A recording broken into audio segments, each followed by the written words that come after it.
Well, this is where all the scraps come to. After we enjoy it from the garden, is the sweet potato and peppers and carrots. Yeah, most of this came from the garden. Now that we've enjoyed it and we've filled our bellies with it, this is going to go out into the composting bin and it will turn into compost, make the compost packed with nutrients. That compost goes back to the garden to replenish the soil.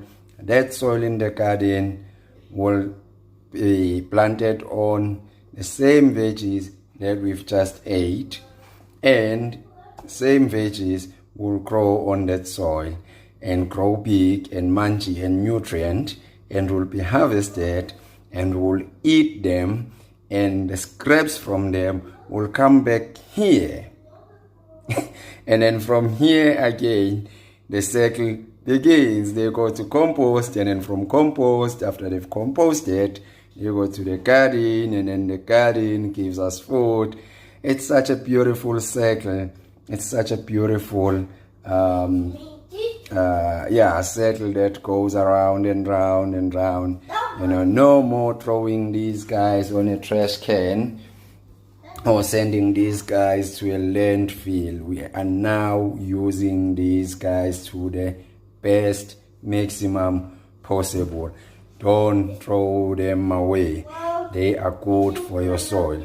Well, I wouldn't say the same about the stuff that you buy from supermarkets, because I don't know what is laced with.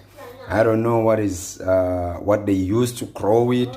You don't want to put stuff on your soil that contains certain chemicals, especially if you, like me, you don't use pesticides and all that stuff, or you don't use chemicals.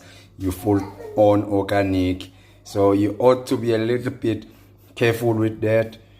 Yeah, I don't know how you can even tell actually if it's good or not, if it was but most commercial farms, they do use fertilizers that are quite packed with chemicals, and they do use pesticides, herbicides, all those things to try and keep the weeds suppressed and to try and kill the insects or the bugs that are disturbing their crop.